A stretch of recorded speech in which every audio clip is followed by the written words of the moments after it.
it if you ever possess me again. You have no right to dump your unfinished business on me. Now, I'm tracking down my killer, okay? Someone who was seconds away from attacking you about an hour ago, and if... Wait a minute. You can see me? And hear me?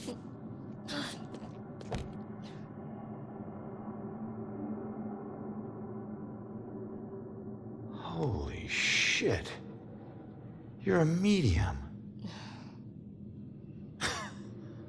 Well, ain't I the luckiest guy in the world? I just found the perfect little helper. What is it with you guys and my family? Helping the cops do their job is not some privilege. It's a trap. I'm not your informant, your partner, or your friend. I don't owe you. If anything, you owe me. Dick. Yeah, I get it.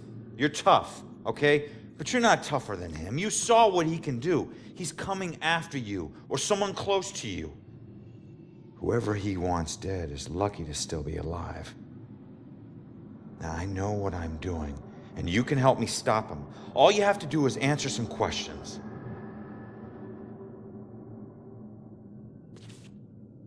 Look, I'm sorry. What happened to you is horrible. And you saved my life, so what do you want?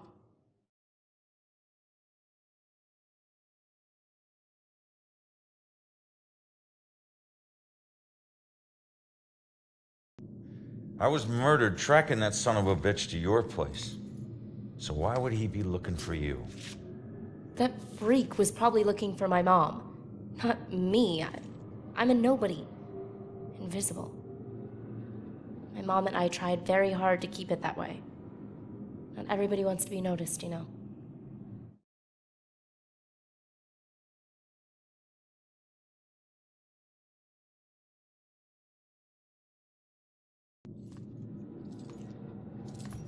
Looking for your mom. What does that mean? She's like me, but she found a way to make a respectable living off of what we can do. Living that probably turned her into a target.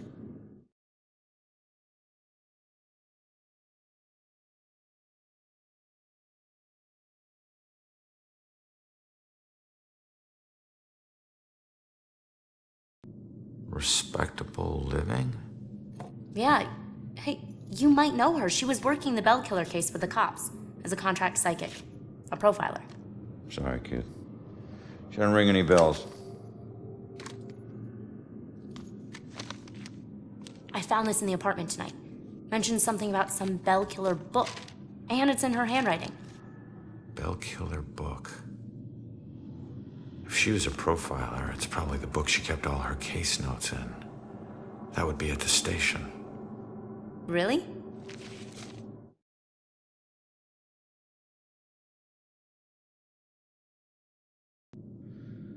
Have you ever seen my killer before tonight? Do you have any idea who he is? You cops are so hard up on clues that you're actually asking people if they know who the killer is. Now I get why you need so much help. I'm not asking people. I'm asking the witness whose life I just saved. So where's your mom, kid? Probably dead. She would never just leave me without saying a word, never. I don't know where she is. I know the Bell Killer had something to do with her disappearance. Him showing up tonight just proves it. If he killed her, why would he come back to her place? I don't know.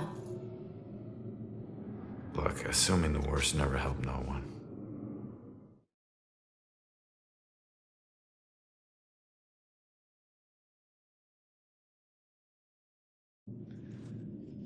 All right. What were you doing at your apartment?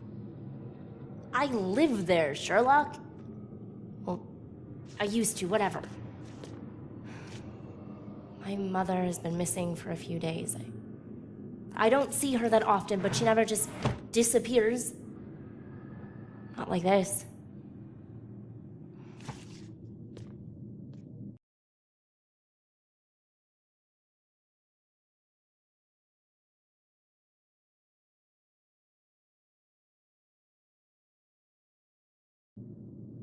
Why don't you live there? Because of people like you always asking for help.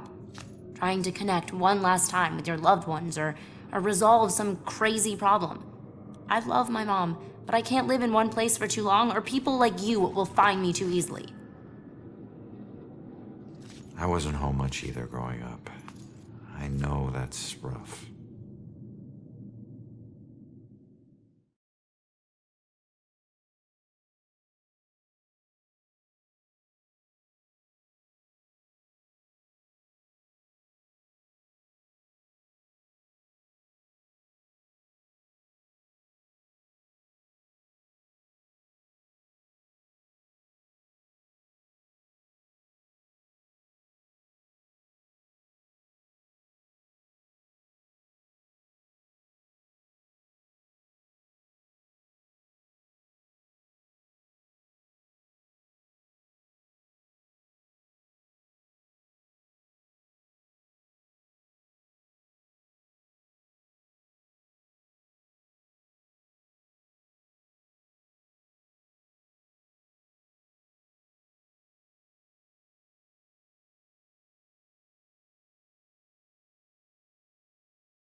Well, it was somewhere around noon on a Sunday when I got a call from the pastor.